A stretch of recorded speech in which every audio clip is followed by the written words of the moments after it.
मुंबई महाराष्ट्र के cyber cell ने रश्मि शुक्ला की रिपोर्ट को लेकर कहीं न कहीं गुनाह हुआ।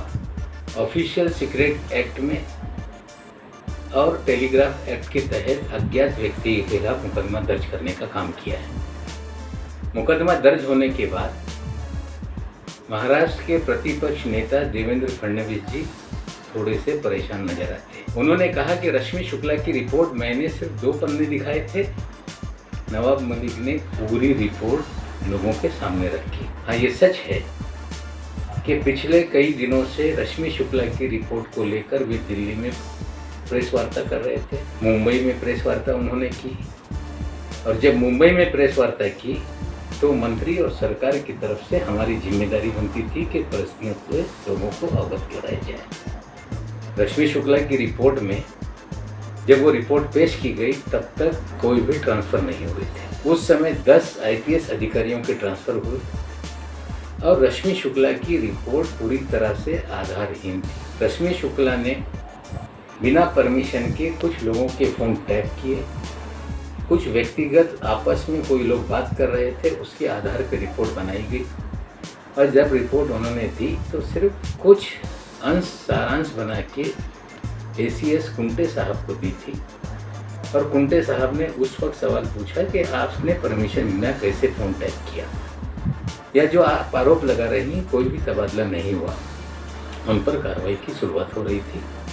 व्यक्तिगत कारणों से उनके पति का देहांत हो गया था, बच्चों का हवाला देके कहीं ना कार्रवाई रोकी गई, ये सच्चाई है। जिस तरह से रिपोर्ट के नाम पे भ्रम फैलाया गया, सरकार को बदनाम किया गया, सरकार के मंत्री को बदनाम किया, कुछ अधिकारियों की छवि खराब हुई, निश्चित रूप से ये गुनाह है और मुकदमा दर्ज हुआ है। मुकदमा दर्ज होने के बाद देवेंद्र जी ज़्यादा परेशान हैं। नीरज गुंडे नाम का एक व्यक्ति जो देवेंद्र जी का बहुत करीबी है, जो मंत्री रहते हुए देवेंद्र जी उनके मकान पे जाते रहे, वो लगातार वर्षा में रहता था। वो व्यक्ति CP के दफ्तरों में रोज नजर आता था। वो व्यक्ति DG ऑफिस में जाता रहा है।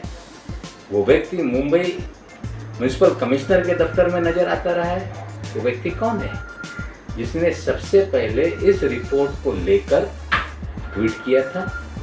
और देवेंद्र जी जिस तरह से इस रिपोर्ट के आधार पर सरकार को बदनाम कर रहे थे, हाँ, मैंने खुलासा करते समय एक एक आरोपों को विस्तारित रूप से हमने जवाब दिया, और उनके आरोप बेबुनियाद थे, झूठे थे, हमने सिद्ध कर दिया। आज देवेंद्र जी कह रहे हैं कि नवाब मलिक ने और जितेंद्र आवाड़ ने रिपोर्ट तैयार की और कुंटे साहब ने दस्तखत किया है। हाँ, तुम जो आरोप लगा रहे थे वो बेबुनियाद थे। हमने जो बातें रखी वो सच्ची थी। रिपोर्ट में वो सारी चीज़ें इसलिए हैं कि वो सच्चाई है। रिपोर्ट 5 पन्ने की नहीं है, एक पूरा सारे एविडेंस के साथ, पूरे एनेक्स्चर के साथ रिपोर्ट रखी गई है। सत्य के आधार पर रिपोर्ट बनी। ये कहना कि चीफ सेक्रेटरी नवाब मलिक की रिपोर्ट बनाने से दस्तखत कर देंगे, कहीं ना कहीं एक ईमानदार अफसर पे सवाल खड़ा किया जा रहा है। कुंटे साहब ईमानदार अफसर हैं, पूरा महाराष्ट्र जानता है। उन्होंने जो उस समय भी कार्रवाई की बात की थी वो भी रिपोर्ट में है। अभी भी जो रिपोर्ट उन्होंने दी है वो पूरे एनेक्चर के साथ दी है। हमें लगता है इस रिपोर्ट के बाद, FIR होने के बाद, कुछ देवेंद्र जी परेशान नजर आ रहे हैं। एक तो राजनीतिक रूप से वो दिशा भूल कर रहे थे, ये स्पष्ट हो गया। अब FIR में कहीं उनके लोग परेशानी में ना आ जाए, इसको लेके इस तरह के वो बयान दे रहे हैं।